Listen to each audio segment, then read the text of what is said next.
पड़ता है और तब यह फिर मनुष्य शरीर मिलता है। तो बड़े भाग कहा मानुष तन पावा और सुर दुर्लभ सदगंठन गावा।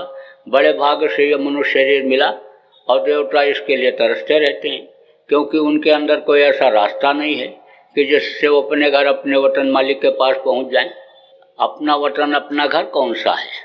यह घर अपना थोड़ो है जहाँ आप रहते हो, यह घर तो आपको छोड़ना पड़ेगा।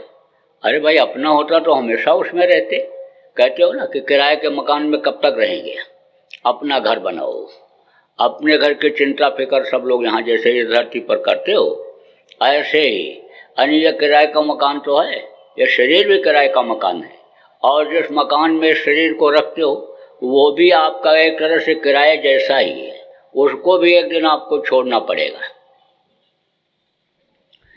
बलख बुखारे का बादशाह बैठा हुआ था अपने दरबार में। बड़ा हंसी खुशी का माहौल था। राजा लोगों के यहाँ विदूषक हुआ करते थे।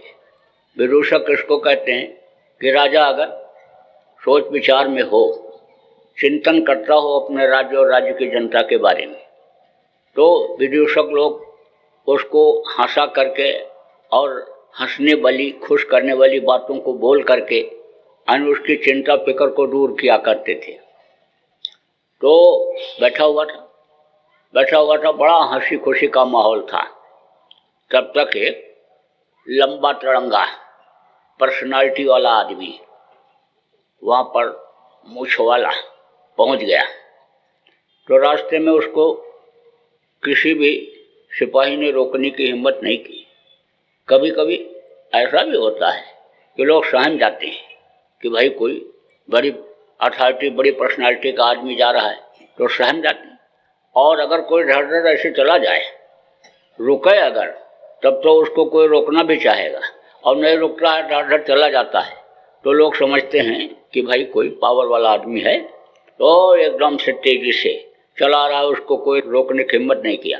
और जब तक सोचें कि रोकें, पूछें कहाँ है, कौन जा रहा है, कौन हो, कहाँ जा रहे हो, जब तक पूछें तब तक तो आगे निकल गया। तो एकदम तेजी से वहाँ पहुँचा। अब दरबार के लोग देखने लगे कि भाई कौन है और कैसे आ गया ये। तो जब तक कुछ बोलें तब तक वही आदमी बोला कि सराय में कौन रहता है। सराय किसको कहते हैं? जहाँ पर शाम को जाओ और रात में सो जाओ और सुबह उठ करके फिर चले जाओ, या 1-2 दिन रुक जाओ, 3 दिन। 3 दिन से ज़्यादा सराय में नहीं रुकते हैं लोग, और ना वहाँ रुकने देते हैं। वो इसीलिए रहता है कि आओ, बैठो, रहो और चले जाओ।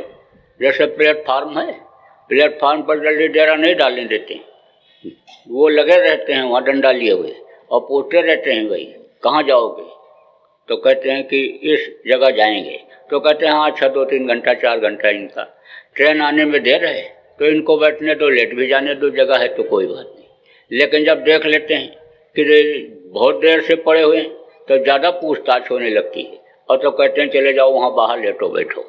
तो ऐसे ही आने समझ लो सराय उसको कहते हैं कि जहाँ पर रात को रुको और सुबह चले जाओ। तो उसने कहा सराय में कौन रहता है? तो लोगों ने कहा सराय, ये सराय तो है नहीं, ये तो है राजमहल, राजा का महल है, ये गलत जगह पर आ गए। तो लोगों ने कहा आप गलत जगह आ गए।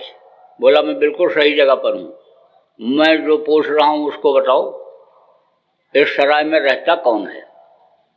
तो लोगों ने कहा यह सराय नहीं है, राजा का महल है, और ये बादशाह सलामत हैं, ये इसमें रहते हैं, ये उनका दरबार है। बोला मेरे सवाल का जवाब दो कि सराय में रहता कौन है? तो बादशाह चिढ़ गया और बादशाह ने कहा मैं रहता हूँ, मैं यहाँ का बादशाह हूँ, ये मेरा शाही महल है। तो उसने कहा अच्छा आप बताओ कि तुमसे पहले कौन रहता था? तो उसने कहा मेरे पिताजी रहते थे। उनसे पहले कौन रहता था? उनके पिताजी रहते थे। उनसे पहले कौन रहता था? उनके पिताजी रहते थे। तब उसने कहा कि जिस जगह पर इतने आदमी आए और रह करके चले गए वो सराय नहीं है, धर्मशाला नहीं है, तो और क्या है? तो उसको बड़ा झटका लगा और उसने कहा कि यह सराय है। उसको ये ज्ञान हुआ जो ऐश और आराम में यानी समझ लो कि मस्त रहता था। उसको झटका लगा कि भाई यहाँ पर जब इतने लोग आए और रह करके चले गए तो इसका मतलब ये है कि हम भी रहते हैं, हमको भी इसको छोड़ना पड़ेगा। तो सोचता सोचता और फिर निकल पड़ा।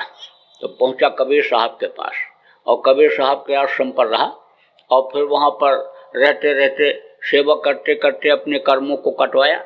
और जब बिल्कुल निर्मल स्वच्छ साफ हो गया, अंतःकरण साफ हो गया, तब उन्होंने उसको नामदान दिया और फिर वही फकीर हो गया।